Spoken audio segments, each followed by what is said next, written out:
வணக்கம். நான் பாரம்பரிய சித்த மருத்துவர் கோவிந்தராஜன்.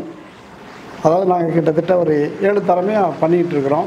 8வது தலைமுறை எங்கள் பொண்ணு சித்தா டாக்டர் அவங்க பண்ணிகிட்ருக்காங்க. எங்களுடைய அனுபவத்தில் நிறையா நோய்களை நாங்கள் எங்களுக்குள்ளே பகிர்ந்து அவங்க நல்ல முறையில் அதை செஞ்சிட்ருக்காங்க டாக்டர் அவர்கள்.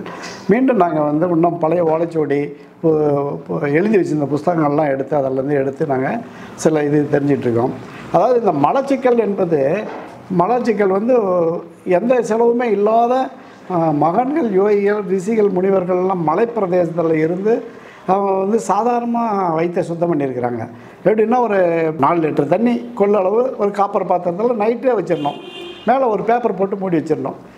விடிய காலம் எந்திரிச்சு ஒரு 4 மணியோ 5 மணியோ எந்திரிச்சு இந்த தண்ணி ஒரு 10 முழுங்கு குடிக்கணும். ஒரு 5 நிமிஷம் ஒரு ரவுண்டு அடிக்கணும். அங்கேயே இதேமாரி 10 முழுங்காக குடித்து அந்த 4 லிட்டர் தண்ணி உள்ளே இறக்கிட்டோமா 1 மணி நேரம் கழித்து வயிறு போகும். ஃபஸ்ட்டு கெட்டியாக போகும், 2வது கொஞ்ச நேரம் கழித்து கூழ் பதமாக போகும், 3வது தண்ணியாக போகும், 4வது சுத்தமான தண்ணியாக போகும், 5வது டைமு நாம் குடித்த தண்ணி எப்படி தெளிவாக வருதோ அதேமாரி போகும்.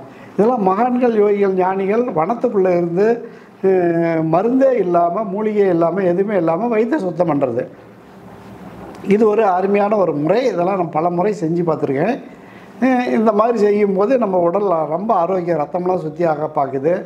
வாத பித்தம் சிலேத்மன் 3 இருக்குது. இந்த வாத பித்தம் கபம்னாலும் ஒன்று தான், சிலேத்மன்னாலும் ஒன்று தான். இதை சமநிலையாக வச்சுருக்குது நம்ம உடம்பை. 6 மாதத்துக்கு ஒரு டைம் செய்யலாம். இது முறைப்படி இப்படி செஞ்சுட்டு இருக்கோமா நம்மளுடைய வாதம் பித்த கபம் ஒரே சமமாக இருக்கும்.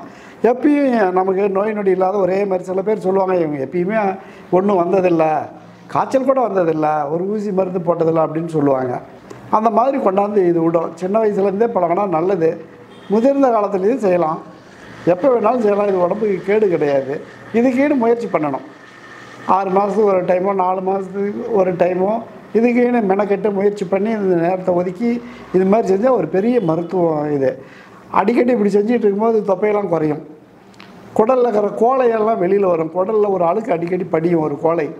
அந்த கோழை படிஞ்சிச்சுன்னா அதுக்கு நம்ம எந்த ஆகாரம் சாப்பிட்டாலும் ஜீரணம் ஆகாது. அசிட்டிக் ஆசிட் மாதிரி அஜீரண கோளாறு, நெஞ்சு எரிச்சல், புளியப்பம் இதெல்லாமே வரும்.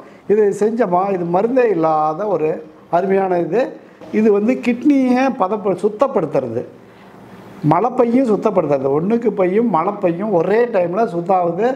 இதில் எந்த விதமான கேடும் வராது. எந்த விதமான சின்ன ஒரு பிரச்சனை கூட இது வராது. இது ஒரு உயர்ந்த ரக வயிற்றை சுத்தம் பண்ணுறது நல்ல முறை. யாராருக்கு எவ்வளோ அனுபவம் இருக்குதோ அப்படி செஞ்சு கற்றுக்கலாம், மற்றவர்களுக்கு சொல்லித்தரலாம். வணக்கம், மீண்டும் சந்திப்போம்.